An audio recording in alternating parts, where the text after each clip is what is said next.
I'm Jay Horton. I make movies that make money. This is how.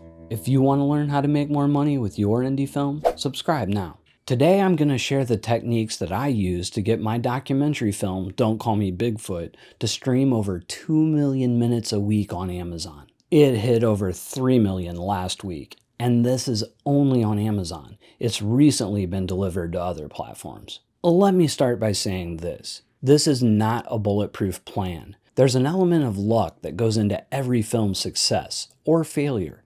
I've followed these exact steps before on projects that have failed. The cold, hard truth is this: many more indie films fail than succeed.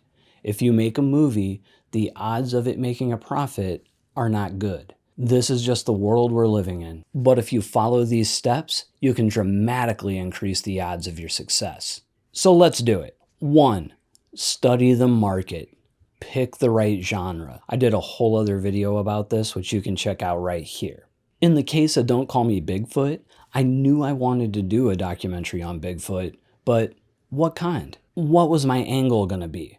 Well, I'm a bit of a noob when it comes to Bigfoot, but I was definitely interested in it. I kinda wanted to do something for others like me, so I took a look at the market. There were a metric ton of indie documentaries about Bigfoot out there, but most focused on presenting new evidence or sensationalism. People out in the woods hunting for Bigfoot and yelling, "What's that? Did you see that?" All leading up to basically nothing. Or featuring what appears to me to be faked video evidence. But what I didn't see was very many Bigfoot documentaries that eased new viewers in who might be interested in the subject. There were very few good, straight informative documentaries on Bigfoot in general. I knew that there had to be a good segment of Bigfoot enthusiasts who are into the subject, but maybe weren't all that educated about it, and would appreciate a general introduction into the topic of cryptozoology. So I decided to fill that hole. Another thing I noticed was the quality of the documentaries within this genre. They seem to fall into one of two categories: either very well done and slickly produced, or bargain basement bad. There were very few mid-level indie-produced documentaries, which is honestly where I live. Now, I'm fixing to go over a ton of social media marketing techniques and whatnot, but honestly, right here, this was probably the biggest factor that led to this documentary's success. I picked the right take on the right genre at the right time. 2. Social media marketing. This one can be very difficult for some people, but you have to utilize as many different platforms as possible. If you're only comfortable with Facebook or Twitter, you need to expand your horizons. Get on Instagram, LinkedIn, Reddit, YouTube, TikTok. Okay, I kind of suck at TikTok, but I'm trying. Facebook is probably my #1 platform. It's just the one that I'm most familiar with. First thing I did was create a Facebook page for the project. I don't typically do this for every project. I have a company Facebook page that is dedicated just to my documentaries, and I usually use that. I put out so many movies that it just wouldn't be a smart use of my time to do it for every single movie. However, with this particular project, I made one because upon doing some research, I discovered that there was an exceptionally large following for Bigfoot on Facebook. I found group after group with tens of thousands of members. I decided that it would be worth it to spend a little extra time to have a specific Facebook page for this movie. Once the page was created, I started posting on it daily. 1 post movie related, then 2 more that were more general Bigfoot info focused. And then I would share the info posts only in the other Bigfoot groups. No self-promo yet. Then once the movie was released, I'd post 1 self-promotional post a week in every Bigfoot group that I could find, and 2 more info or conversational posts in between. Once I saw that the movie was performing and I was getting good social media response to my posts, I decided to boost the trailer. I spent a few dollars a day for the month.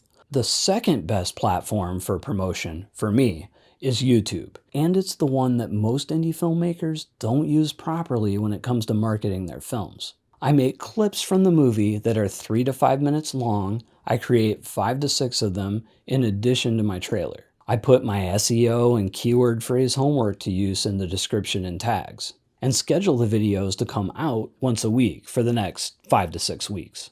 I also make sure to group these videos into playlists. Then I come back each time one of these videos is published and share it across the board: Twitter, Instagram, LinkedIn, Reddit, Facebook groups, etc. And I repeat this exact same process on the Facebook page, uploading the videos directly there as well.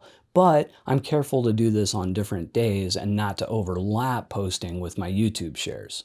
I also create about 20 pieces of custom art for each project, usually using stills from the movie itself with overlaid text or logos of some sort, like available on Amazon. It's really important as you're posting to keep putting out updated material. Nothing turns off a viewer quicker than seeing a filmmaker posting the exact same poster or image over and over and over. Then I use a social media scheduler. I use Hootsuite to schedule all my major posts across the board, leaving room for organic posting. 3. Seeking out appropriate groups and communities for the movie. I did a whole other video on this. The link is available right here. The trick here is to just seek out appropriate groups for your subject. If your movie is not about filmmaking, don't concentrate on filmmaking groups. Number 4, paid ads. I don't do a ton of paid ads, but I do use a few small ones on most projects, usually only a few dollars a day. I mostly use Facebook and YouTube or Google ads. I've had a little more luck with Facebook in the past. I've heard that Google YouTube ads are more helpful overall from other filmmakers and distributors. The major key here is audience targeting. With the Bigfoot doc, I knew many of the people into it would be from more rural states, so I started with those. I also knew that the audience would be predominantly men. I assumed the age range would be late 20s to early 50s. Most would be into hunting or guns. I used that. Also, if you're talking Amazon Prime distribution, I found in general that it's an older audience there. Late 20s and up. Younger people don't seem to take to it as much. I'm not saying younger people aren't on there, I'm just saying that more older people are. I mostly do video ads. I typically start with a trailer, let that run a few weeks, then I might switch over to a video clip, though I don't always get there. On Don't Call Me Bigfoot, the trailer performed so well, I still haven't switched over. The cost on that one is currently 0.0001 cent an impression. That's not bad. I personally don't pay a lot of attention to the click-through rate. For me, this is more about building brand awareness for the movie. To be 100% honest, I don't know that these ads are truly helping much. But my costs are so low on them, I continue to do them, if nothing else to collect data for when I do have more money to sink into marketing.